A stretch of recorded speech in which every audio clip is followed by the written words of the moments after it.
Wow, it is Wednesday, the 6th of March, that is 2024.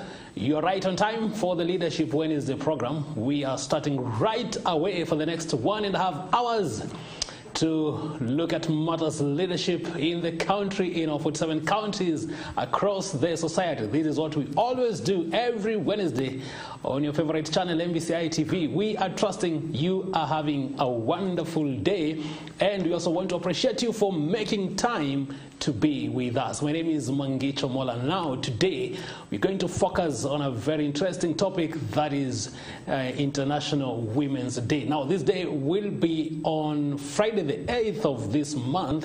And of course, we want to look at women in leadership, how they've been performing, what are some of the challenges that they have been encountering, and maybe even what needs to be done to ensure that we have better women leadership in the country. This is going to be our discussion today. We are going to have a guest that will be joining us later on in this particular show. We have Gladys Kamuren, Chief Officer, the Department of Gender in the County Government of Nakuru, and we also have Cosmos Mutua. He is the Director, Hope in Live, and they are going to help us in our discussion today on this very, very critical subject on International Women's Day, even as we put into perspective women and the leadership matters in the country.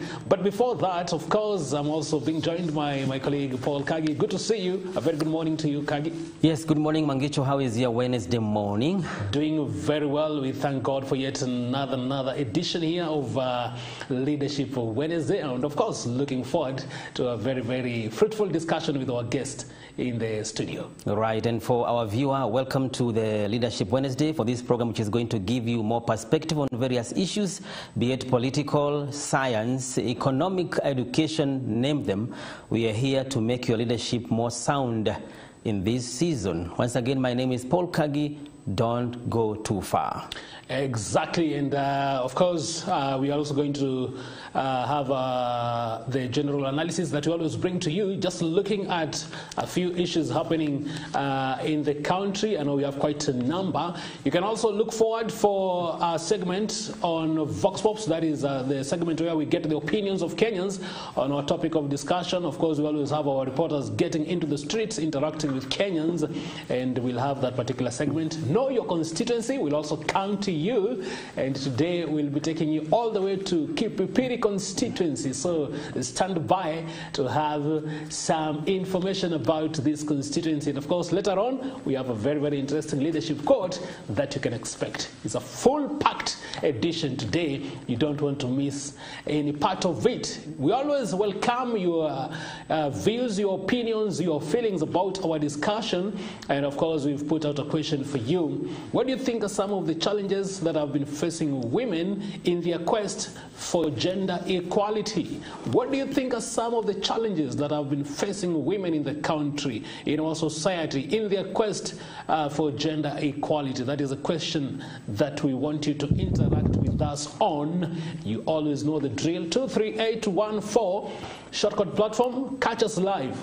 Our social media pages are wide open. Facebook, MBCI TV, and of course YouTube, that is MBCI TV official. Feel free to drop a comment or two on this particular matter. We'll always appreciate to also see how you respond to our conversation. But of course, before we get into the nitty-gritty of that particular discussion, Kagi, as we always do, quite a number of other issues making headlines across this 1 week in the country.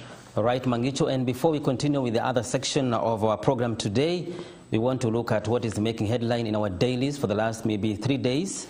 And today we want to start with a very positive note here, that the Teacher Service Commission, which is in charge of our teachers in the country, has announced the promotion of around 36,500 teachers in various categories in our schools, which has really drawn a lot of positive mind among the teachers who had applied for this promotion, most of them in the high-ranking positions.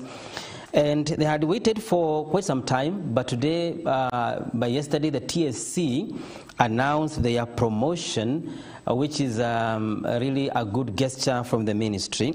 And there are some who are saying that they were left out, and they don't understand what criteria is being used for their promotion. But the most important thing here is that after the application of thousands and thousands of teachers, by yesterday, the TSC announced through their website that they had promoted around 36,500 teachers in various grades in the countries.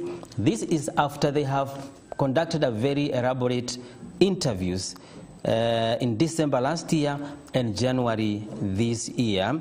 And their prayer is that this promotion should not delay for long, as it has been there before, that this promotion should continue coming sooner rather than later, especially for those who are nearing their age of retirement. Most of them are in their 50s, 55, and they feel that if they are not going to get promotion this time around, they feel demoralized. There was one teacher who had posted and said that he's a grade one teacher who is 54 years old, and he is looking forward for promotion before he goes to the retirement.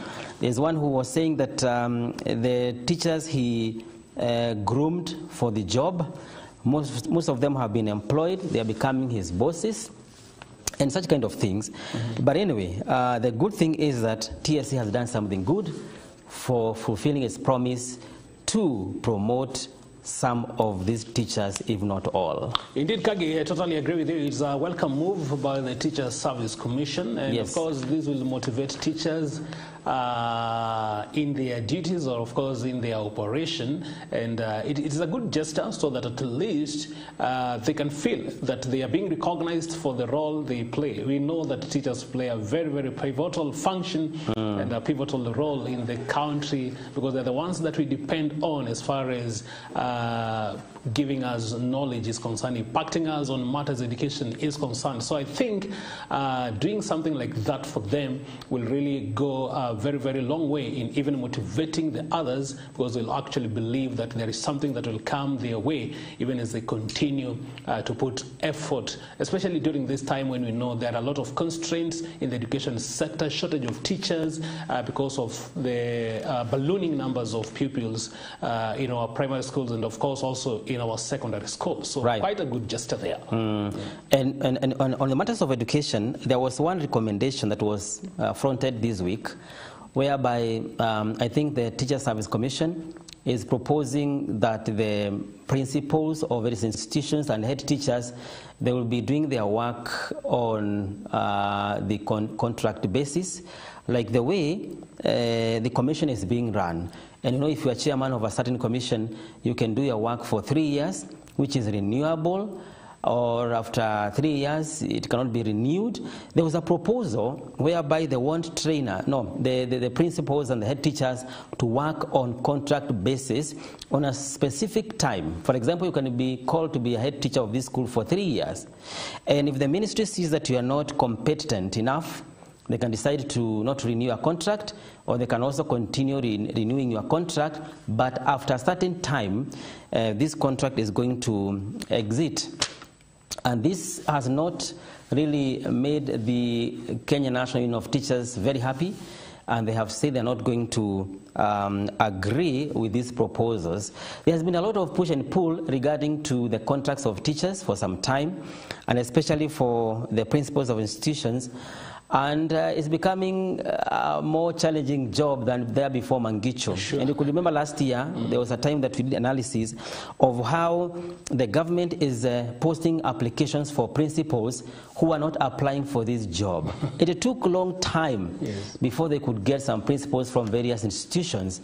And therefore, we believe by the end of the year, the ministry is going to be stable in maybe doing reforms it is doing in the Ministry of Education, especially in the education sector. Absolutely, and of course, you know, for a very long time, of course, we know in the country, teachers have been employed in permanent and pensionable terms. Right. Until maybe recently, when now we began to see the proposals of them maybe being employed on contract basis. And I think this was occasioned by quite a number of factors. Among them, I know the economic situation of the country. But of course, it's also important to see how maybe we can strike a balancing act and be in a position to see that they are given the best package as much as possible. All right. And for another story which has been there now, if you could remember last year, the government banned the overnight international travels by the public servants because they were using a lot of money going out and expenditures and transport and so on. But there was a revelation that was done yesterday that despite the government bans the travel to the public servants, and even limiting the number of people whom a government officer can go out with, right from the president himself, coming to the CSs, PSs, and other government officials. In fact, there was one level of officers, you're supposed to travel only you alone. The other one, you could go 2, 3, and even 5. But according to the report released by the Controller of Budget, Dr. Margaret Nyakango, is that this ban was never there. People are going out the way they want. They are coming back the way they want. Others are meeting at the airport. And this policy was not adhered to as we predicted. For example, they were saying in the month of July to December 2023, slightly before the ban was made, they spent around 11.3 billion shillings for the travel alone. July to September, 4.3 billion shillings, like that, like that, like that. It is not the first time when the government is trying to manage those people who are going out for what call the case study, to go for benchmarking, to go for looking for what? For employment opportunities, such kind of things. But it is unfortunate, Mangicho, that despite all the plans to be able to manage, there are some government officers who are still going out without respecting this new policy, which was implemented in the first 6 months of the year 2023-2024.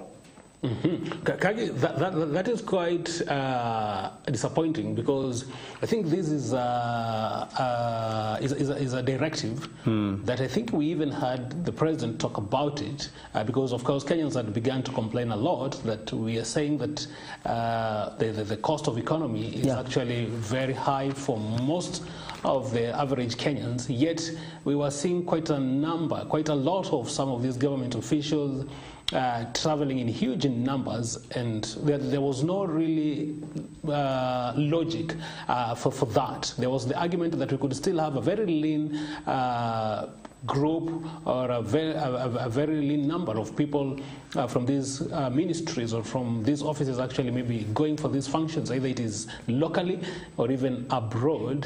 And therefore we were really hopeful that the government was really going to save a lot of money. So when you have a news story or a news item like that, that particular move actually didn't happen, and to make the matters worse, it's like now actually the cost of this travel has actually doubled up. So you just want, and I think it sets a very, very negative precedent. And of course, even maybe for other junior officers and maybe even for other people. Because now this one, we were expecting that it could actually be implemented because it was actually coming at the top. And most of those who are actually affected were at the top. So we were expecting it to be very, very simple. So one wonders what happened. Was it just maybe making Kenyans, or just coming up with a statement to just make Kenyans believe, or Kenyans to actually see that there is something that has been done, or there is an action that has already been taken? And that is the beauty of having some of these offices, Kagi, or some of these institutions, like the institution of the Controller of Budget. So just imagine if we didn't have an institution like that to follow up on whether this is actually what has been happening. So Kenyans would now be believing that we don't have government officers traveling, yet that is what they are doing. But I hope now, with this news being brought out for every Kenyan to be in a position to see, it is important that the necessary steps are actually taken. Yeah, and the main purpose of this policy was to reduce what we call the wastage in the government offices. And I think it's the responsibility of every public officer to work out ways to be able to help the state to reduce wastage in every situation.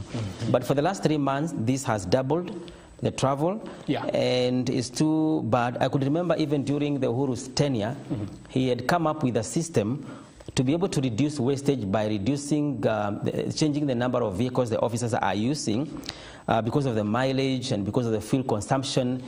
And this problem has become now a real problem in our system, whereby the government is looking for ways to be able to reduce what they are calling the wastage. But it's a bit ironical, Mangicho, whereby one side, we are trying to press Kenyans to be able to pay taxes, to support the program, right? On the other hand, whatever is being collected from the public is going to wastage. You know, it's a bit ironical. I wish what is collected from the public is well taken care of. Yeah.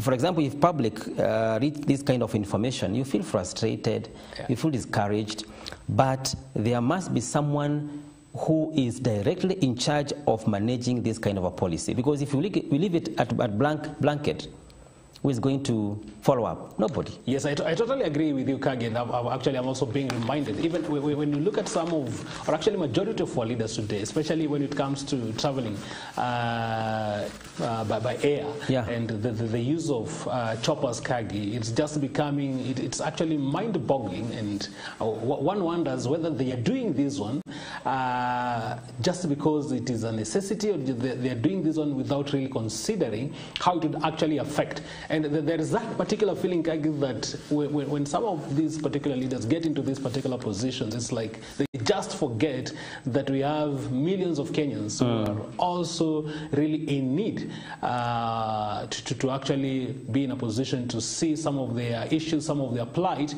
being addressed. So it actually doesn't make sense to be in a position to see even the huge numbers of some of these leaders going maybe for a particular meeting, going maybe for a particular conference. Maybe it's a conference that maybe you just need even 3 or at most maybe 4. But you see a delegation of 15, a delegation of 20. Some of those, actually in those delegations, if you are to actually ask what their role is, Kagi, you wouldn't really be in a position to actually be told or given an answer that is actually satisfying. So I think it is a wake-up call. This is a very, very great red alert. The earlier the better, because we are asking ourselves, we are wondering why it is that Kenyans are paying a lot of taxes, but we are still not seeing maybe things improving. This could be some of the issues, this could be some of the measures. It is high time that we see maybe the reduction in terms of the number of personalities traveling, even the number of air transport, which I believe, Kagi, is quite expensive for the country. If you were to look at the money, of course, those who are in the economy, they will be in a position to tell you, when we just have a delegation coming out of the country, maybe going somewhere, the amount of money that is actually used.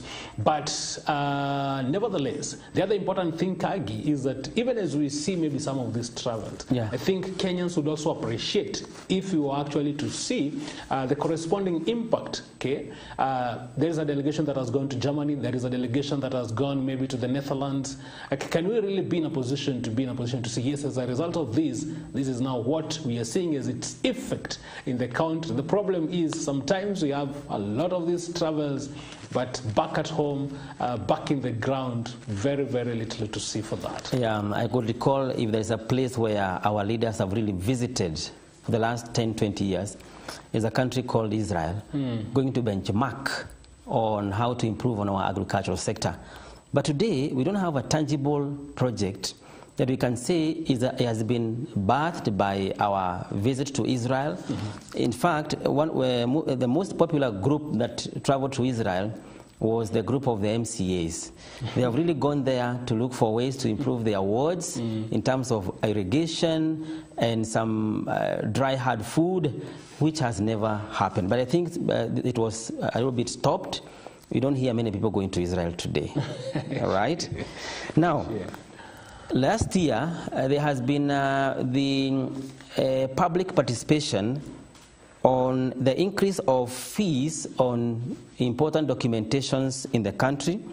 There is the passport, national ID, work permit, death permit, and other kind of documentation. And the government yesterday announced the time to implement the new fee is here now. Some of them have been added a fee of more than 10 times. And therefore, it's good for us to be able to get ready. If you, for the first time you are going to get your ID, it's not as free as it used to be. There are some charges to be incurred. For example, I'm checking the passports. The passports for the 34-page passport, the old one, you were charged 4,500, but today you have to cough 7,500. And for the 50 pages, 6,000 the last time, and today is 9,500. If you go up to 66 pages, it's from 7,500 to 12,500, right? But for the issues of certificate of current birth, if you want to have a birth certificate, it's not too high. Is it from 50 to 200? But for ID, you have to pay 1,000 shillings. You remember this issue brought a lot of heat in our political class, that IDs is being charged 1,000 shillings to be able to process. So it is coming from, I think, 100 to 1,000. And if you have the previous one, you want to change, it's not too much. But the thing is, now we can get prepared for the new changes, which is going to be implemented in the coming few months after the conducting of what we call the public participation. I was really waiting for that particular story. My director is actually even saying I'm quite amused by it, because you were saying that there was public participation. Yes.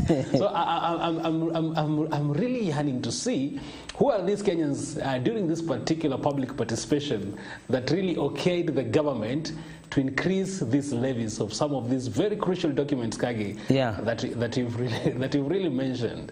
And I would actually tell you something like, I think you've mentioned the ID, which I think initially it was how much, or it was free. Now it is up to 300 for you to get, if you're registering for the first time. Because if you've lost an ID, now to replace it will cost you a whole 1,000 shillings.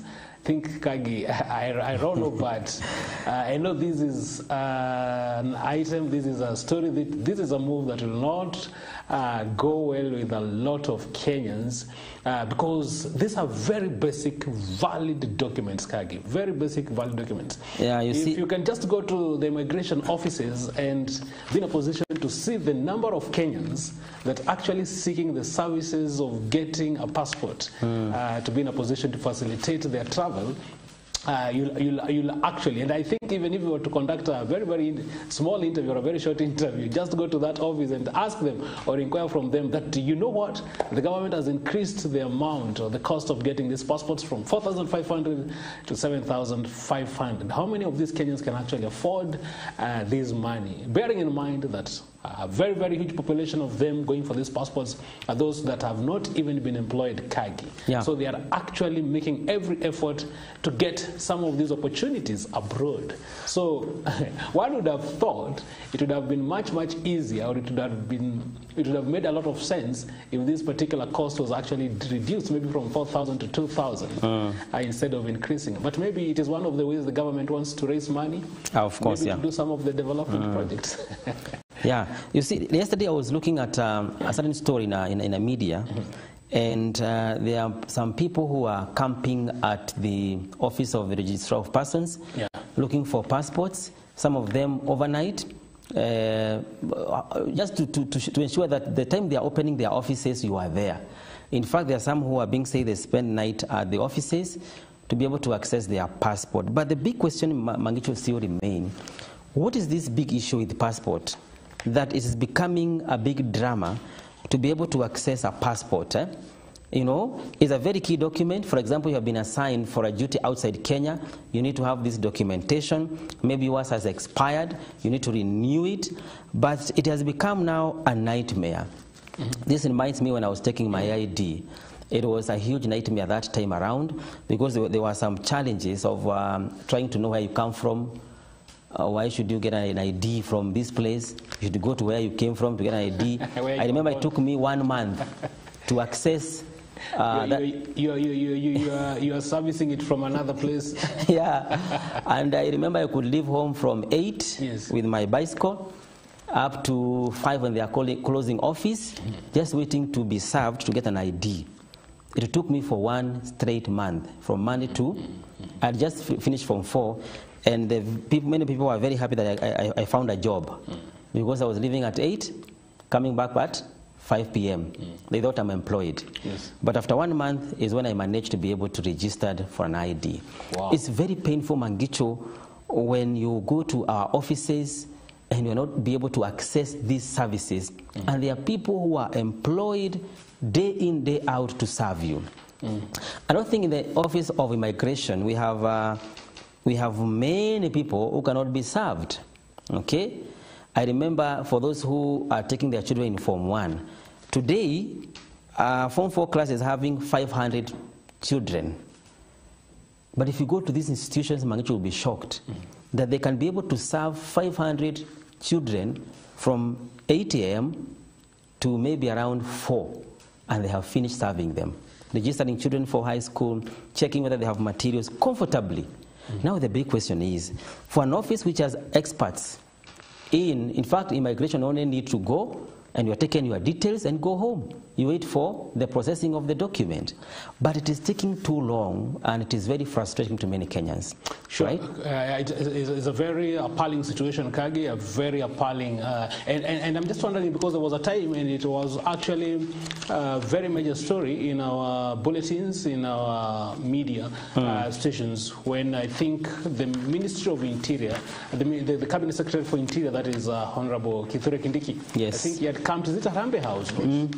Yeah, because of this particular issue of passports. And I think the main problem there was to do with corruption, and this is what has actually affected even the seamless operation in this particular, or in the acquisition of this very vital document. And I think it had come to there for quite a number of days and assured Kenyans that now things were actually going to get back to normalcy. But again, I think now when things have not gotten back to normalcy, compounded again with the increase of the cost of acquiring the same document, it puts Kenya, I think, in a very precarious situation. But it really calls out for we need to see how things can actually be turned around to ensure that, because as we've said, and as Kagi you've put it, some of these documents are very basic, very basic documents that millions of Kenyans, especially the youth, would actually be in need of to ensure that at least they do something about their lives. All right. And I think we can move on to something else before you tell us what next. Sure. Yesterday, the president was opening an assembly of East African legislation, IALA. These are the group of members of parliament from East African community. It was being done here in Nairobi yesterday. I think it's at Senate or something, yeah. And there was something that came up there that the president himself somehow verified that the East African community is ready to front one of them as the chair of East African Commission. And he said it stands for East Africa this time around after the expiry of the term of the current chairman of African Union. And it's like they have agreed as East African head of states that they are going to support one of them. And so far, I think 2 people have shown their interest. Kenya's opposition chief, Raila Odinga. There's another lady from, I think, Somalia, who has also shown interest in this chairmanship seat. So I think as East Africa, the best thing is for them to agree on who to front. And the president clearly said that Kenya is very ready to be able to offer itself for that position. And the name of Raila Odinga has really been mentioned, but not officially declared, but it has been informally announced as the preferred person to be able to represent Kenya. And the president has been very categorical in leading from the front on the agenda of Africa. I don't know whether you have noted that since he came in, he's very, very key on being in front on the African agenda. Yeah. And I think, Kagi, yeah, just as you've put it, I think it's looking like it's actually going to be a very high profile, high stakes lobbying, especially for former Prime Minister, that is Raila Odinga. And I think the president is upbeat, and I think he has really gone full throttle to ensure that Baba gets this particular position. And of course, there are those who are arguing that it's actually for the interest of Kenya, but of course, we're also looking at how it is going to maybe change or tilt the dynamics of politics in the country. Yeah. So, Kage, I think maybe we can stop for there because we want to take a short break. Remember, you're still watching us on the Leadership Wednesday show. Today, we are focusing on the International Women's Day coming up on Friday. We are here to look at what are some of the steps that Kenya has been taking. We are coming back with plenty more on these.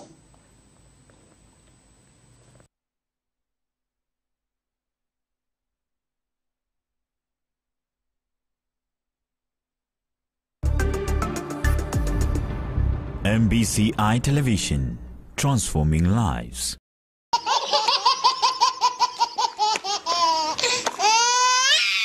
Sauti ya kimadende. Mandende dun dun dun dun dun. Asio hizo ndo gani sasa? Unajua rudia tena. Du du dun dun dun.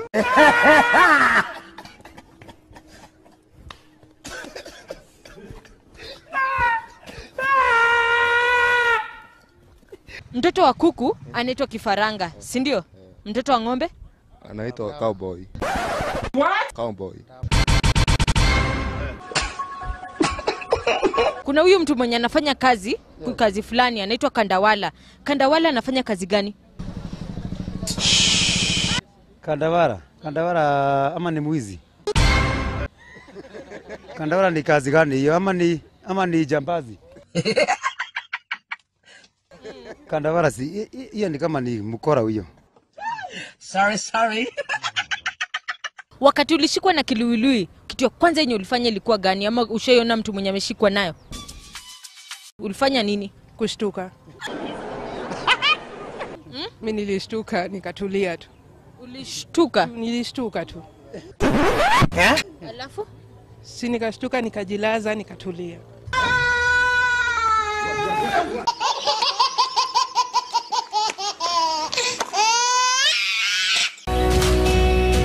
Are you a high school graduate looking to acquire technical skills and knowledge to jumpstart your career? Rift Valley Institute of Business Studies, RIBS, has established itself as a premier technical institution in Kenya. RIBS offers an extensive range of courses, notably School of Engineering, School of Hairdressing and Beauty Therapy, School of Fashion Design, School of Health Sciences, School of Journalism and Media Studies, School of Information, Communication and Technology, School of Hospitality, among many more. Secure an excellent opportunity to gain practical expertise in various fields. RIBS tracks a record of producing highly skilled graduates, making it a top choice and a premier technical institution for aspiring professionals. Register for March/April intake by visiting our campuses located near Railways Police Station or at Biashara Center, 3rd floor, Nakuru City. Reach us on our website by clicking www.join.rvibs.ac.ke. Our call is on 0715 111 101. My name is Pasi Wangeshi Kihumba, the Principal Rift Valley Institute of Business Studies in Nakuru. I take this opportunity to welcome you in the registration of our April-May 2024 intake. You're welcome to train with us. Rift Valley Institute of Business Studies, for all your technical training needs.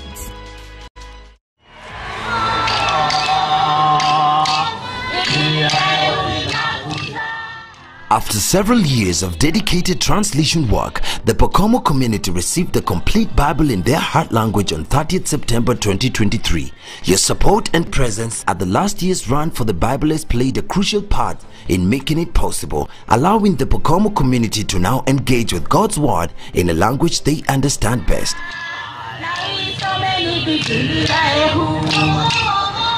BTL once again invites you to the 17th edition of the Run for the Bibleless on 16th March 2024. The 10-kilometer run and the 5-kilometer walk will take place at the Carnival Grounds in Nairobi, Nakuru High School in Nakuru, and Potter's House Academy in Eldoret, starting at 7:30 a.m. Register today at BTL Centers in Upper Hill, Ruiru, AGC Lakeview Nakuru, Reformed Church Eldoret, and Keswick Bookshops in Nairobi, and get a t-shirt for 1,500 bob for adults and 1,000 shillings for children. Additionally, consider making a donation or sponsoring others to the run. Use paybill number 898301, account RUN. For further details, contact us on 0722 209 606 or email us at info@btlkenya.org. Help us fulfill our 2024 translation completions for the complete Bible in Marakwet language and the New Testament in Chonyi, Waata, Chuka, Upper Pokomo, and Tugen languages. Bible translation and literacy. BTL, reaching the unreached communities with God's word in their language. MBCI Television, transforming lives.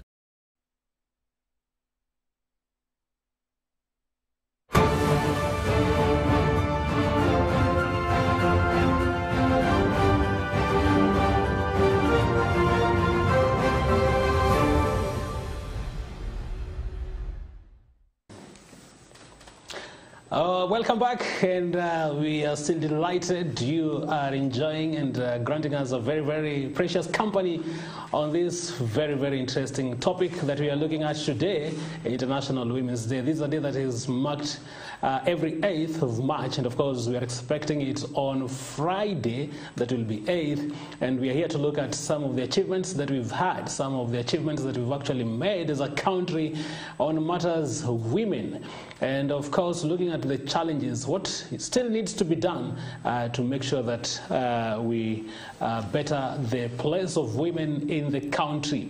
And just as we had promised, we have our guest. Of course, one of them is already in the studio. We are still expecting the other one.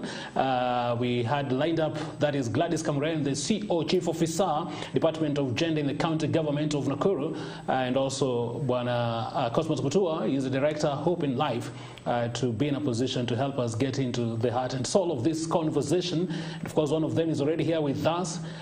We are also still inviting your contribution and your opinions on our discussion. There is a question that we've put out for you. What do you think are some of the challenges that are still facing women in their quest for gender equality, or what we can also even maybe call gender parity? What do you think are challenges that women still face in their quest for gender equality in the country? Continue giving us those reflections on 23814. Catch us live on our social media pages, that is MBCI TV, that is for Facebook, and YouTube, that is MBCI TV official. Karibu sana Bwana Cosmos Mutua, good to have you. Thank you, sir. How have you been doing? I've been doing fine. Yes. Still serving the community. Okay. Yes. Wow, that is great. Yes. Asante sana. We are hopeful that we are going to have a very, very interesting conversation even as we wait for our second guest. I know this is a day that is very, very close to you, yes. Especially as working with the communities, but basically even maybe for purposes of our viewer, when you're talking about the International Women's Day, what comes to, or what needs to come to our mind? Thank you very much. What needs to come to our mind is that for many years, women have been marginalized, have been downtrodden. So it's about looking at the place of woman in the society, because you find that women are proven that once given the right environment and opportunity, they can thrive and they can be leaders too. Like when you look at the theme for this year, it's about investing in women to accelerate progress. If we invest in women, we can accelerate that progress. And it has also proven that when you empower a woman, you're empowering the society. Because many a times, sorry to say, as men, we majorly think about ourselves. But a woman will think about that big child, who is the husband or and the smaller children. So this is very key and is dear to us, because a woman has a very special place in the society. But unfortunately, many a times women are marginalized, downtrodden, not given opportunities to thrive and to be able to be part of national development. Well, absolutely.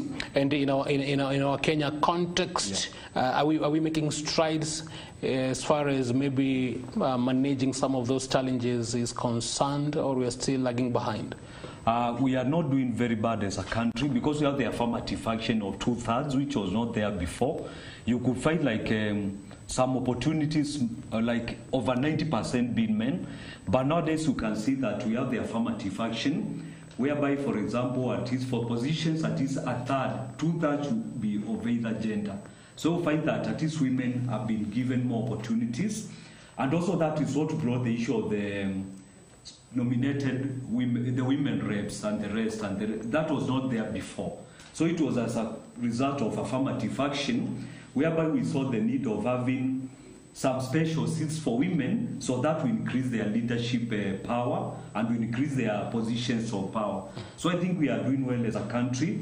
We have seen women thriving in different fields of the life, with the political field and the rest. And the best example is our county. You can see so many people elected women, right from MCS to the highest level. We've seen a country like my home county, Machakos, having a female governor, senator, and the rest. So I think we are doing well as a country, but we are not yet there. The journey is still long. You find that we still have some communities whereby women are not given voice or opportunities to lead or opportunities to exercise for their potential and the rest. So I think we still have a long way to go, but I say we are heading in the right direction as a country, because we have some countries that are a bit worse in terms of women and leadership. Okay. I saw some countries whereby you find that women were not even allowed to drive a car until recently, where they have given small percentage of women who can drive. It was a taboo, and you can Google, and I don't want to mention the countries. So I think we are doing well as a country. We are seeing more women coming out in leadership, in business, thriving, and the rest. So it's a journey in the right direction. Yeah, before maybe I bring Kagi in also to have a few questions for you. So when you're looking at maybe some of these strides that we've made, you're talking about affirmative action.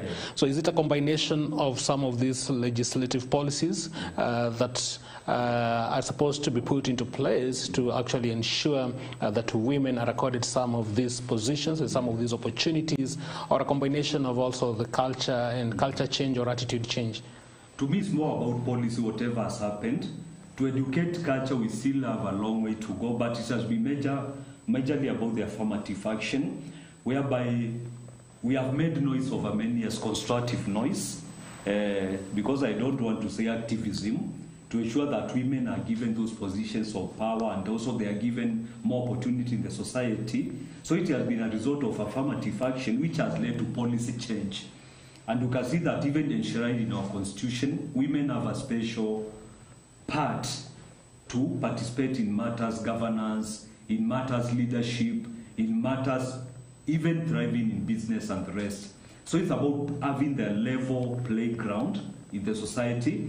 Many a times we confuse gender equality and equity. I'm more of a champion of equity, because equity to me means giving opportunities, same opportunities to all. But equality is about, for example, I give an example of people with their specs. We might have people with eye problem, like 3 of us having specs. And just a moment, Bwana Mutua, even as we still remind our viewer, of course you're joining us for the very first time, you are watching Leadership Wednesday right here on MBCI TV, discussing this very critical subject on International Women's Day. It's coming up on Friday, the 8th of March, and back here in the country, of course, it's an international event, but we have our Kenyan context. It's important for us to put Kenya into perspective as far as this is concerned, the strides that we've made, the strides that, of course, we've been able to achieve, and maybe what are some of the challenges that maybe are still facing us, and maybe what needs to be done, even maybe for us to be in a position to manage some of these particular challenges. And of course, we are also inviting you. That's why we've put out a question for you there. Maybe you're watching us, and what do you think are some of the challenges that are still facing women as far as their quest for equality is concerned. But you had said you prefer working with equity. Yeah, equality. Because I was trying, people don't understand the two words. Yes. Because equality is about sameness. Like, for example, we have specs, all of us. Yes. Maybe one lacks, maybe Kagi does not have specs, we have specs. Equality is about somebody coming and giving us all specs. Okay. Where you don't need it, at the end, because I have it, you don't, you needed it most. But equity is about giving the one who doesn't have to have the same level ground. Do we get it? Like if Kagi did have space, Kagi is given, we already have our space, then we cannot see at the same level. Right. So that is more of equity. But equality is even giving to the ones who don't need. Yes. So what women need is equity. We need to promote more gender equity. Yeah, I think that is where now we are, Bwana Mutua. And I want to focus on the leadership elective positions. And we know one of the ways in which the Constitution has granted is to ensure that the two-third gender rule is respected. And one way to get there is to provide some seats, I would say free for women to be able to balance. But my concern is only one. The positions that have been left for competition between men and women, if you look at the data, women are very few, a very small percent. I like the way you are putting it. It's a journey and we are heading there. True. But what do you think is the main challenge that despite our women coming up to seek positions in elective positions other than those nominations, it is not bearing good fruits? Yes, we have very few number of women who are getting these positions, yet they are coming in to seek to be elected. According to your own research, what do you think is giving birth to this? The main challenge, number one, has been you find that women are disadvantaged economically because it's not easy to stand for elective positions. Like I was doing some little search that most of the MCA spend even close to 5 million. Yeah, for just MCA position. 5 million. Some, like for MP, have spent 20, 30 million and going up. So how many men have that economic power? Because there are so many logistical requirements in an election, whereby you have to support your registration to the party and the rest, and the other logistics of campaigning is not easy. Number two, also culture has led to that situation, whereby you find that some cultures are more prohibitive, like you find women not being supported. They may be having the good qualities of leadership, but somebody say we cannot be led by a woman. It has to be a man. So culture has also provided that opportunity for women not to thrive in elective positions and the rest. And even our own sometimes attitude and perception that women are not better leaders as men. But we have seen so many women who are given an opportunity and level playing ground. Most of them have been able to thrive. So I think it's a combination of both social factors and also economic factors at times. And even sometimes I challenge women. You hear women saying that siwezi elect mwanamke. Now it's a fellow woman. Yes. And I normally say that women can sweep all the positions we have if they are, because they are the majority of voters, by the way. Even having a president. Most of men don't vote. Many a times during voting time, women are more, and young people. They can sweep most of those positions, but you find that we still have a long way to educate our women that they need to support their own. And it's not about, there is a famous saying that the late Nobel laureate said, Wangari Maathai, there was a time he was fighting the issues on environment and forestry and the rest. And one of the former presidents asked her, like, what does a woman know about forestry and the rest and the environment? Wangari stood and said that, Mr. President, the issue at hand does not concern the anatomy below the belt, but a sound mind.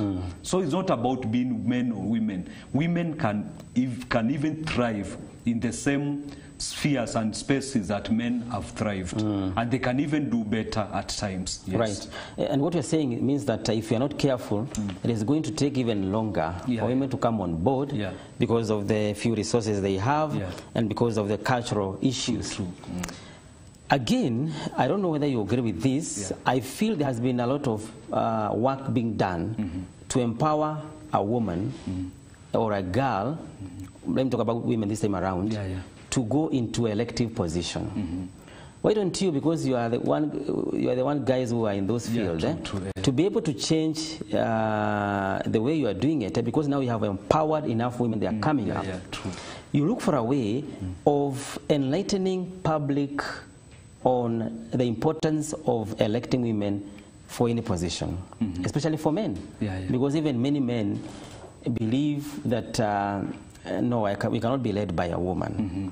So I think where you guys go is changing the tune and heading to other members of the society, that is talking to the men, talking to societies and traditions, that it is as equal as choosing a woman also like a man, instead of focusing on a woman alone. Yeah, I quite agree with you, because we have quite a number of civil society organizations that during before elections, they have forums on civic education to show people that even women can be elected. We've seen some even supporting women financially, like to register and whatever, some basic logistics, so that does not become an impediment for them to participate. So we have seen, we are heading there, but unfortunately it's mostly the international organizations that have been trying to support women getting leadership positions and the rest.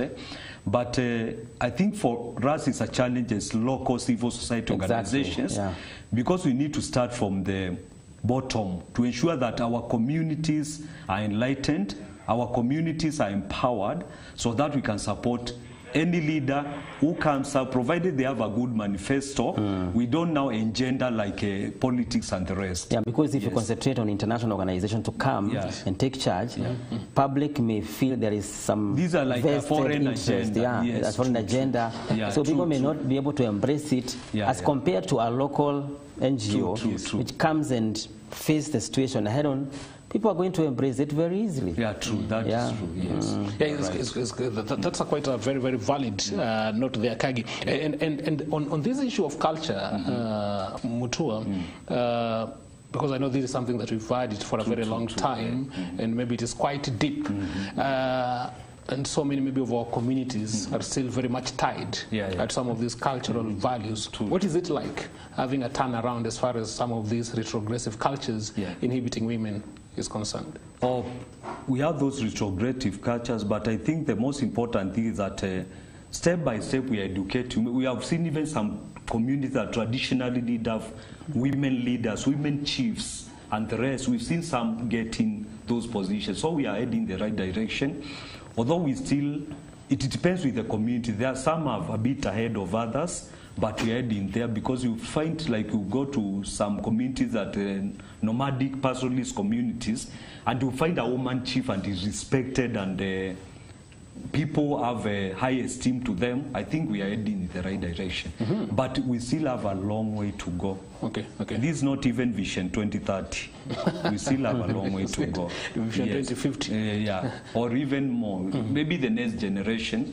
And also we are seeing a generation that is upcoming, that is now changing the mindset, the young generation. Right. I think now, maybe once our generation is wiped out, maybe the other generation will not have the major challenges. Thank you. And in any case, because I think maybe one of the misconceptions that has been out there is that maybe the man will lose when the woman is empowered. How do you deal with this negative misconception? That has been the greatest fear, that we think empowering a woman is disempowering a man, and it's also threatening the family unit and the rest. But I think that is not, it's just a misconception. And also we also try, as we talk to women, to tell them that once you are empowered, also don't now look down into men, because we might have another affirmative action years to come. Whereby now we'll be talking about now empowering the boy child, as we are talking about, now changing the shift. So we should also be very careful. We are strike a balance. Like as we also empower the women, we also empower the boy child. And also I've been accused many times of more focusing on the girl child and women, and also that is something we are changing, a shift even to bring on board the boy child. Because now you are this woman is so empowered, you also need to prepare a man or now to embrace now the empowered Or is it woman. that the man had been empowered for a very long time, that now we need the women to catch up with the men? Yeah, but now we need to strike a balance to ensure that we also prepare this man for these new changes and the rest. Yes. And So how should the men look at it? How should the men figure? How should the boy child figure women empowerment? What should be the right mindset for them? Yeah, the right mindset should be that we are not bringing a fight or a conflict, but it's about bringing the level playing ground so that both women and men can thrive. Okay. Yes. Looking at it in terms of the economic value, the economic factor, what happens to a society economically when a woman is empowered? To me, I say that when a woman is empowered, women think more about the entire family unit, not just themselves. Because if a man gets most of the time money, we think about ourselves first. But the woman will think about the children in the house and the big child who is like me in the house. So they think of the entire family. What do you mean by men think only for themselves? Most of them, you find like a woman will think about the entire family unit once they have some resources. But most of the time, most of us think about me first. I'm satisfied first. I know it's controversial, but most of the time, a woman will think of the entire family. Most of the time. Thank you, Bwana Mutua. I'm being informed that, as I promised, second guest is also with us here. That is Gladys Kamuren, the Chief Officer, Department of Gender in the County Government of Nakuru. She's also going to be a panelist in this particular discussion as we watch this street interview with our reporter on what they also think about this particular subject. Of course, we'll also be welcoming her. Let's get that particular interview on what Kenyans also feel about this. Stay tuned for much more.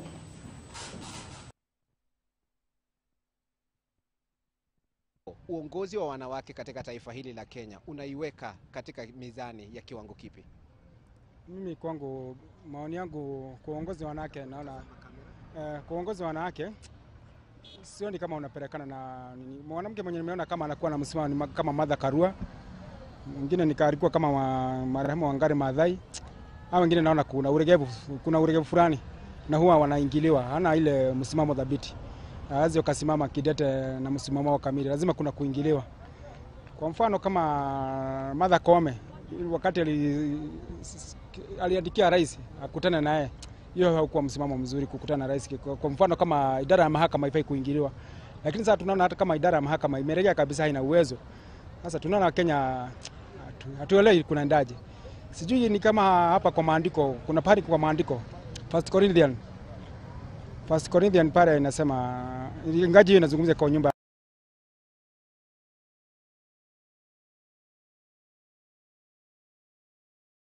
Ingaji tena hapa kuongea, kuna wanawake wamesimama vizuri, juu hata kuna wanaume wanaharibu nchi. Mfano kama sasa hivi viongozi wetu, kuna watu viongozi wa nchi ni kuangamiza, wanaangamiza nchi kiujanja. Hawana ile hekima kutoka kwa Mungu, ni ujanja, yani watu wajanja, watu wa kutofanya nchi kumaliza, wanajitakia makutu.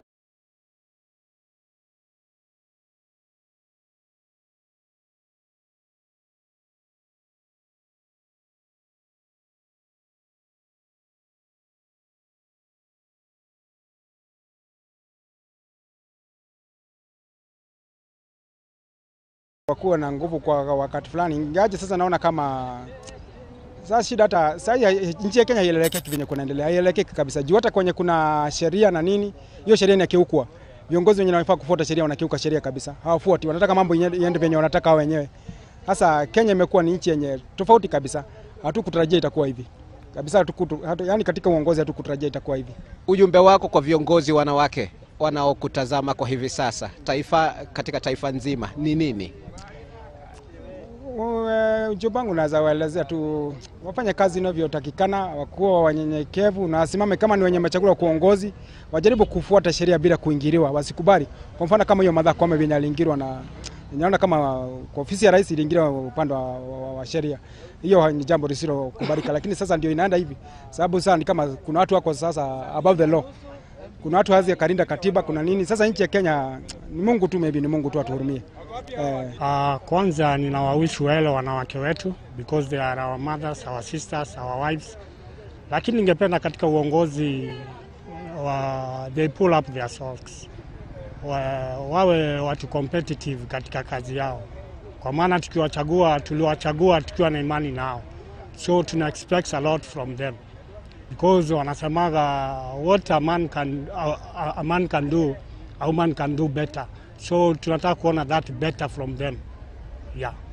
Juzi hivi karibuni mwanamke rais ambaye atakuwa kiongoza jopo la mahakama la mawakili LSK ameweza kuchaguliwa. Je, una imani kwamba ataweza kuongoza mawakili vyema katika taifa lote la Kenya akiwa ni kiongozi mwanamke?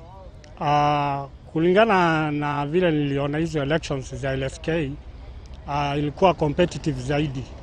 Na vile walichagua huyo mwanamke wako na imani naye. So hata mimi namtarajia afanye makuu na afanye kazi yake vile inastahili. Na asimame kidete kulingana na sheria kwa sababu yeye ni mwanasheria mkuu. Ujumbe wako kwa wanawake viongozi wa taifa la Kenya wanaokutazama hivi sasa kama mwanataifa ni nini? Ujumbe wangu ni kuambia wanawake wasimame imara na hasa ambao wako katika uongozi wafuate sheria na wasiogope chochote. Mimi upande yangu nasema wanawake iko sawa upande moja, upande mwingine hawako sawa. Kama sasa tukiangalia pa kama seneta wetu Susan Kihika, kuna mambo amefanya hapa kufundisha watu pale kwa hospitali. Na kama kiongozi anafaa kuwe neutral, asipendelee upande moja kwa sababu tamaa hii yetu ndio inatumaliza sana. Tukuje kama mama alichukuliwa juzo ya LSK, anaweza kuwa a good example to others. But tamaa inafanya hawa watu wasikae na kazi mzuri. Na tena tumeweka wanawake wengi kwa kazi. Tukuje kama upande ya ule mama wa Homa Bay na muunga mkono kwa sababu ni kiongozi anaonekana kwa kazi yake. But watu wakikubali kukaa kama Gladys Wanga, naona itaweza kuwa kazi mzuri. Tukuje upande kama ule Koome kuja kaenda kwa kando na president ambaye alikuwa ni kiongozi ambaye amechaguliwa na raia na atetewa wanyonge. Sasa Kikuyu anaona kando na wanyonge ndio walimchagua. Sasa inakuwa mnyonge anazidi kufinyiliwa kwa sababu ana chake.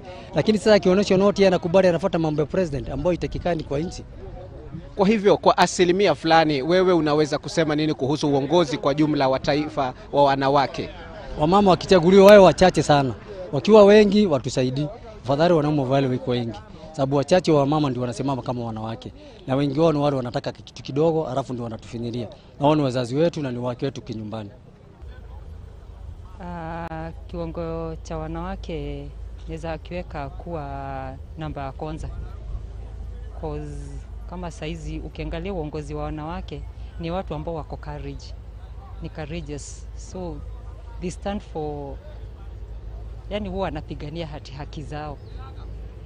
Kwa sababu sasa ukiangalia upande ya wanaume uongozi si mbaya, lakini unaona wanawake sana ndio wanakuwa the best na wanakuwa watu wa kwanza. Tungepata wamama ama wake wale hawana uoga kama kwa mfano kama Martha Koome ama kama Martha Karua. Ona, tungepata mama kama hao mama tano katika inji letu la taifa, tungekuwa kwa kiwango kingine at least. Kwa sababu niseme hivyo, ukiona kama Martha Koome juzi vile walijaribu kuongea mbaya akatoa uamuzi fulani.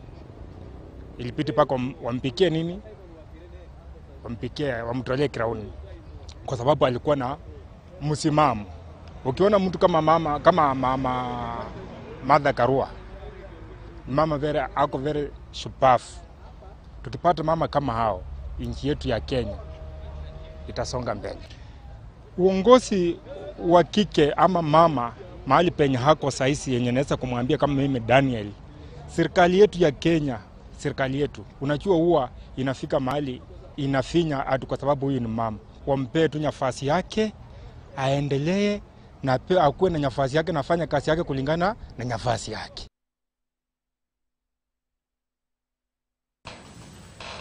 Wow, there you go. Kenyans have talked there on what they think about women and, of course, maybe women in leadership, even as we focus on Women International Day coming up on Friday. And, of course, I think we are full house now. The second guest that we're expecting is right here with us. That is Gladys Kamuren, the CEO, Chief Officer, Department of Gender in the County Government of Nakuru. Karibu sana. We're happy to have you. I know you're having a very, very tight schedule. But straight away, what do you think about Kenyans' views? Yeah, thank you so much. As you said, my name is Gladys Kamuren, Chief Officer, Gender, Social Services and Inclusivity, Nakuru County. And I'm glad to be hosted by MBCI to give a voice on various issues dealing with gender and many others as far as leadership is concerned. So, well, I've listened to the perception of the public, and I'm a bit shocked because it is divided. Men still think women, it's not yet time for women, whereas the women think it is time, and women are actually the best leaders, the best managers, as they have said. So I think the issue of culturalization is still with us. Okay. Yeah, we are not yet off the hook, because when you see, like somebody who is saying, women the women to the power should be very minimal. The number should be minimal. They should be very few.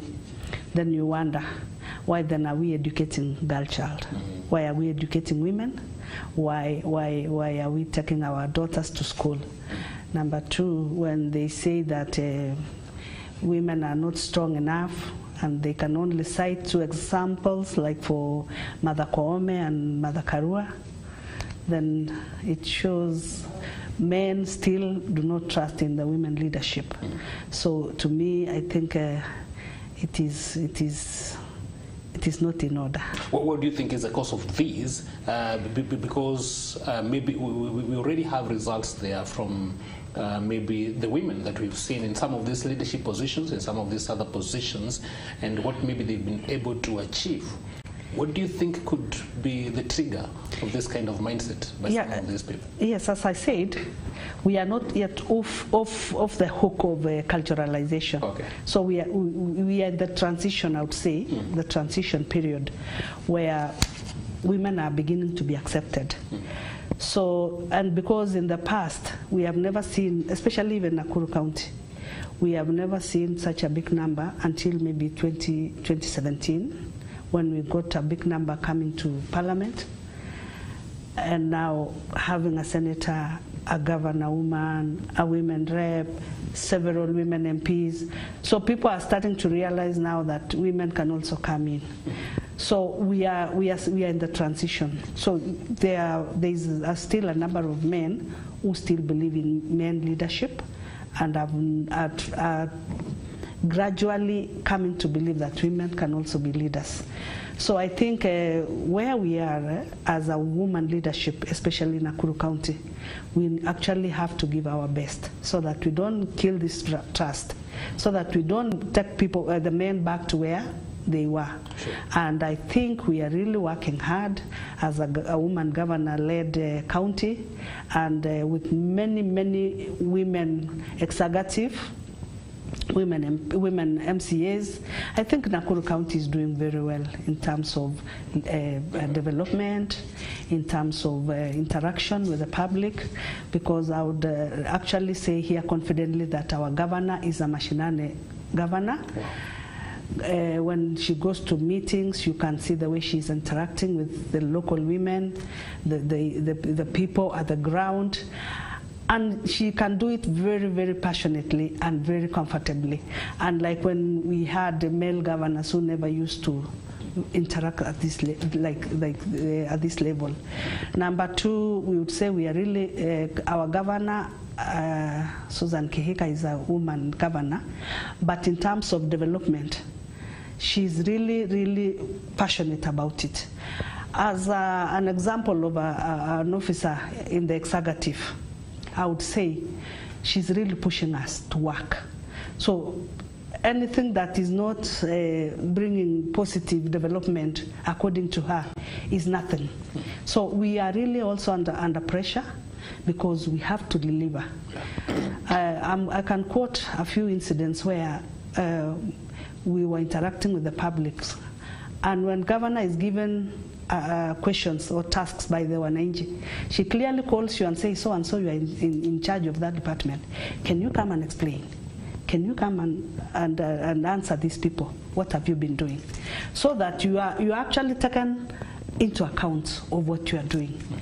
And like when the governor wants to take everything by himself and answer some, and then the rest of the officers can actually slip away when they know they've been working under laxity. So when she's actually very sharp, because she tells us, tell them what you've been doing. She cannot carry our burden.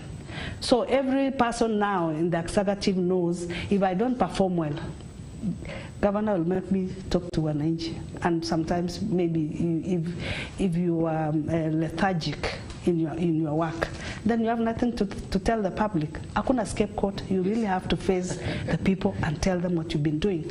So that kind of leadership to me is very, very okay. And that can only be done by women, because them, they don't care. So long as Mwananchi is happy. Yeah. Well, thank you so much, CEO. We'll be coming back to you. Kagi also has a point for you, but maybe a very quick reaction from you on what some of these Kenyans feel when Mutua. Just to reiterate what I said before, you have seen clearly that we still have a long way to go, as our CEO has said, in terms of the perception, in terms of cultural issues of culture and the rest. But you can see that it's a mixed reaction. Yes. There are apparently we have men that at are least we really have some men who are really embracing women leadership and the rest. But we still have a large proportion that still believe that it's not yet right time for women, or women should never. Even somebody quoting the Bible, I don't want, I don't know whether it's you are an evangelist who can tell us whether it's true in the Bible. And also I normally look at the context of that, maybe even scripture. Yes. In what context was the scripture written? So that we don't also bring the issues of religion to undermine women based on because of you read maybe a certain scripture, and to put it straight, that is a misrepresentation of scriptures. True, yes. Because that somebody needs a bit to be taken to a Bible school, to be educated a bit, so that they don't use the word of God as a weapon. Because we've even seen women leaders in the Bible. We have even some women with a lot of leadership skills and the rest, even in the Bible. Yes. When I grow up, I'll be a preacher, so I don't know which verses to quote for now. But I know we have had women. We've had even the likes of Mary, the mother of Jesus. She had the leadership skills, and others, so many women, Ruth and the rest. So you have seen women who have been leaders and they have excelled, even in the ancient times. And even in our traditional setup, even we have the likes of Mukami Kimathi, the Masho. That was a woman leader who were very vocal during the fight for our freedom and independence and the rest. So I think the perception will be there, but what we need to do is to, something like that, you need to educate the community so that they can relearn and learn. You don't want to say learn, relearn, and unlearn. Absolutely. Whatever is negative, we need to educate people. They need to learn. What is negative, they also need to relearn. What is the new way of looking at this and the rest? Awesome. Thank you. Yes, Kagi. All right, I want to maybe revisit what Madam Kamran just said. I want maybe to confirm or deny the issue of representation. Because as by the look of things, I think this question we had asked Mutu on the same, that we have more women in the appointment level, whereby the country, whether it is national or county government, is electing many women or it is appointing many women in different positions. That one we are doing very well. But the elephant in the room is whereby, and that is where we want to go as a country, whereby we are having very small percent of women who are in the elective position? I know you have said that we are in the journey, but the question still remains, how long is this journey going to be? But what do you think is causing this, that we are having lesser women in elective positions as compared to appointed positions? Okay. Yes, it is true. This year, I mean, the current regime, this government that is led by William Samoei Ruto has given women a big chunk of positions, and even the county government, and even parastatals, commissions, we can see women are very, very well represented. We can see also in commission and judiciary, there are so many women judges now, and even in big positions like Martha Koome. But I want to put it clearly that we are in transition, as I said. And let me take you back that before 2013, we had very few women MPs. And if you can do statistics of those who were elected since that time, it is either this woman was in a board, a parastatal body, board member, or a commissioner, or maybe in a smaller capacity, maybe an MCA or a councillor. And then they were nominated. If they were nominated, then the same who are given platforms are the same who are elected to parliament or other positions. So that shows clearly that for a woman to reach that level of being elected, she must have been given a certain platform so that they are able to thrive. One reason why women are not coming up is because of the limited resources, the limited opportunities, the chaos involved in the elections, because most of the time the elections is chaotic, especially the primaries. So women tend to give up from that level, and they retreat back to the back street of life. So they go back to where they were and they keep quiet. But now, going by what I say, that all those who have been elected, if you can do an analysis or a track record, you can see that they were given platforms at some point. So I want to say that now, considering this 2022, so many women are given platforms in national government, parastatals, county government, national assemblies. It tells you clearly that the next election will be full of women. They will get the chance now of being elected to the elective positions in big number, because they have somewhere now where they can pick up from, and they will go to the electorates and confidently start asking for votes, and they have now the chance, not like before. Yeah. And the government has done very well, as you have just said. And also there has been a lot of sensitization to women on to come up in the elective positions.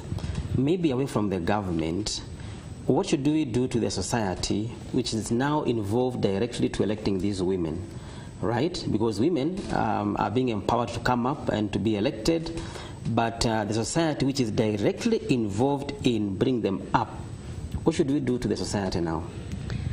To the society, it's just civic education, and the women themselves to prove beyond doubt that they are leaders and they are ready to take up the tasks. Because there's nothing we can do about culture unless we just move slowly by slowly until when it is over. So women should come up, work on their feasibilities, work on some projects, work on some community issues, so that they get to change the perception of the community. There's no other way, because we cannot influence community in any other way other than what we do to them as women. So I would advise women that they actually put their hands on things that protect to the community. They should be visible. They should, even as with these small positions they have, they should impact the community positively. Number two, there's this notion that women are their own enemies. And we are trying to change that notion so that being the majority in the community, we should not be fighting one another. That one that is coming up, let's cultivate that person. Let's make her come forward.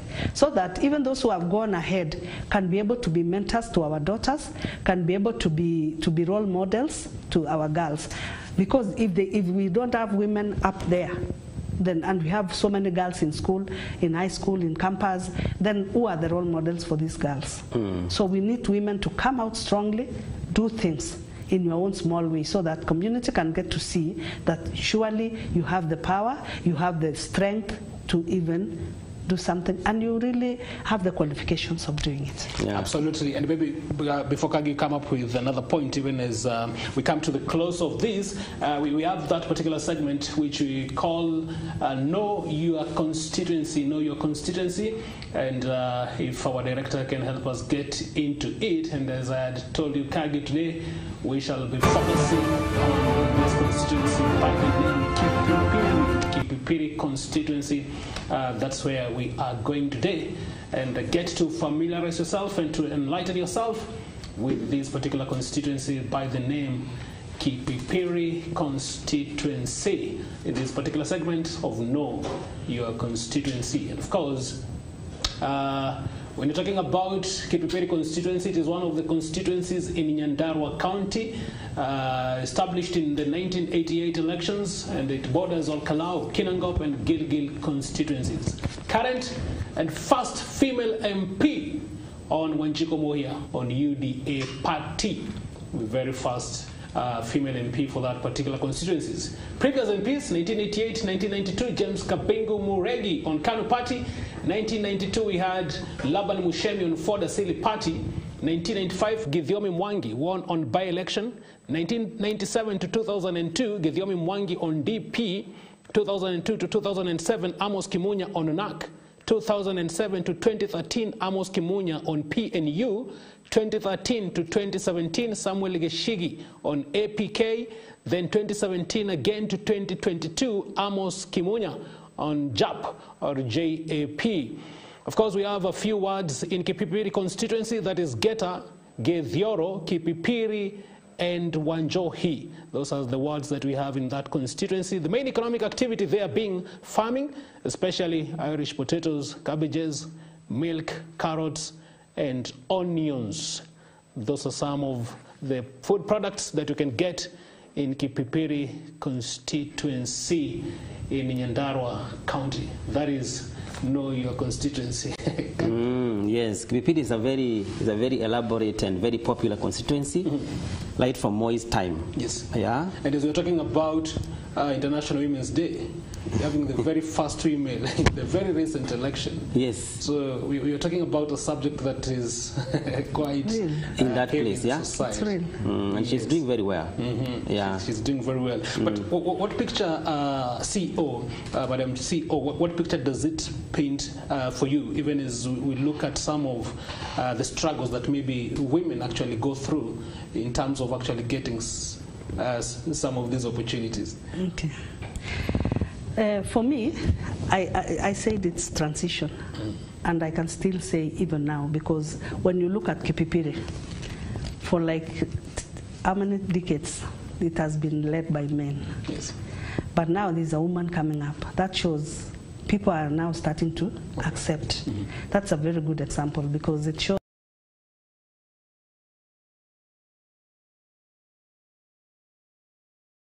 na hii wanaume. Yes. So it is very positive, yes. But again, I'm still saying we need to look at this woman who is, she's Honorable Mukami. Yeah. Muya, sorry. So Muya, when you look at Muya, she got a platform somewhere. Definitely, either she was a women rep, or she was in a parastatal somewhere. But a woman coming directly from the ground to an elective position, that one is a lot of work. Let me be honest, because I've gone through an election twice. It is very difficult. Because when you look at even the governor of Meru, I think she was a women rep. You look at Cecily Mbarire, she has been in leadership all through. When you look at Susan Keheka, she was in the county assembly. And then she came to Senate, now governor. When you look at Wanga has been in parliament for I don't know how long. So you don't expect a woman governor to just wake up this morning, come to the battleground and say, I'm now fighting for women governor. Because the challenges are just enormous. There are too many. But I like the fact that even you can now, however much you are fighting for resources and the platform to showcase yourself, you are not fighting culture. At least culture sasa imetuondokea kidogo, because people have realized that women can even do better. Women are coming up and they are equally the same. They're equally same to men. So the challenges are so many. As I said, when you go to every home state, even they could be having 100 acres of land. They could be having a big number of animals. I keep referring to animals because of where I come from. We value animals like cows, sheep, and all that. The 100 acres, yote iko kwa jina mzee. If there is even a plot in the neighboring center, it is still under the name of the husband. The animals we take care of, we do as women, we till the land, we keep the animals, we do all that. Is it because the man is the head of the house? When it comes to selling, or when it comes to pesa ya maziwa, it goes to the account of the husband. So nikiamka leo niseme I want to vie for MP. If it is a man, ataamua ile political center, anauza. It is under his name. All he needs to do is to just inform the woman that I'm selling it to support my campaign. And the woman will say, okay, if you will do it and you will succeed, I don't have a problem. But if it's the woman saying, sell for me that plot,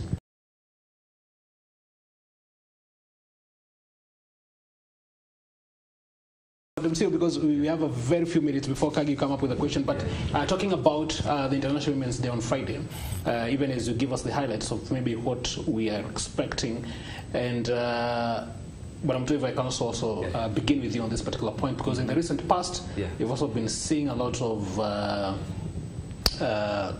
we can call it maybe in one particular area domestic violence, but you also have femicide. We've seen quite a number of women being murdered in very, very disappointing and very, very, very sad affairs. What do you think needs to be done as far as these issues concerned? Indeed, this is an issue that I've highlighted before. Number one, I normally say nobody deserves to die. Whichever circumstances, nobody deserves to die. Nobody deserves that inhuman treatment, and nobody deserves to go through such an ordeal, even families going through such an ordeal. So I think it's quite unfortunate, and it's something that we need to condemn with the strongest words possible, which has been targeted to women, especially the young women and the rest. But what I normally say is that number one, it's about individuals' responsibility. Ensuring our safety comes number one. That is very, very key. Number two is the orders of those institutions to ensure that there's security. Like if I go to a hotel, they pick my ID number, all the details. But we have those mushrooming facilities that there is no security detail, there's no documentation available and the rest. So I think it's quite unfortunate, and we need to condemn it in the strongest words possible. Yes. But also the bottom line, in anything, ensure that your personal security comes number one. So that should be the bottom line. Thank you. Yes, thank you. Just for the interest of time, maybe Madam CEO, you can also talk about the rise in cases and incidents of femicide, and also maybe gender. Yes. Yeah, it is something that is really disturbing, something that is worrying, and something that actually should be looked into with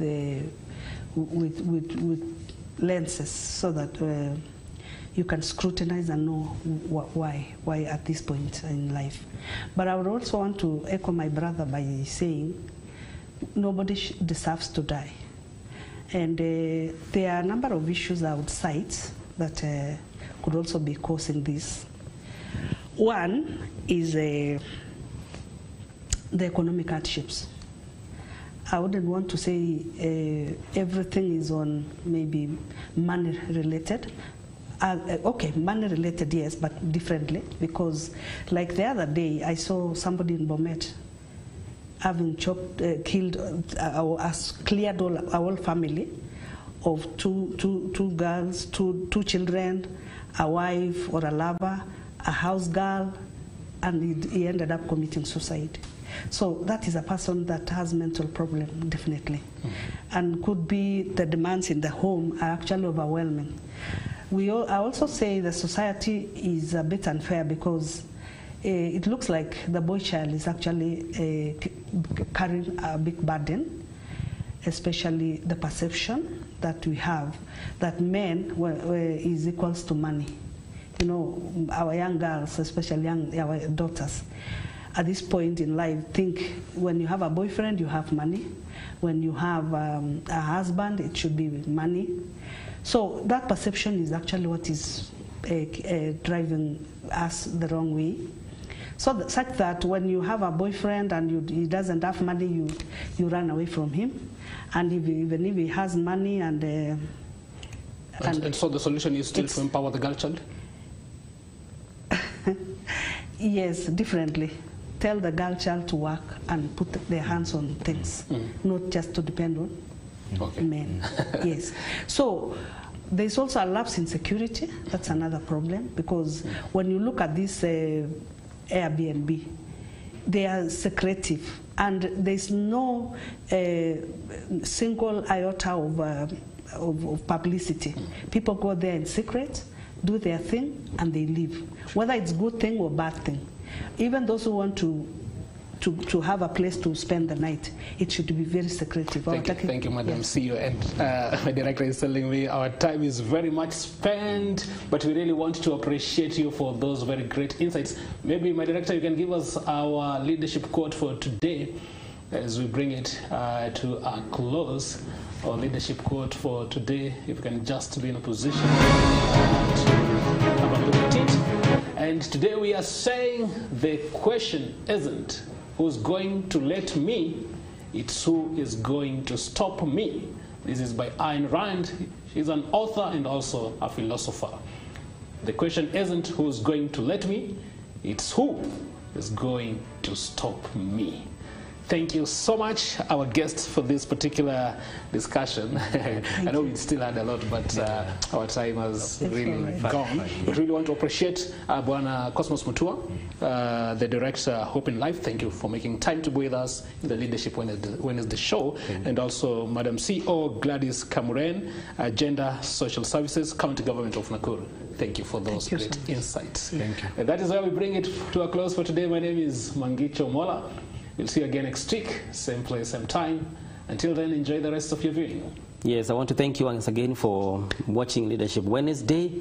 I wish you a blessed day ahead.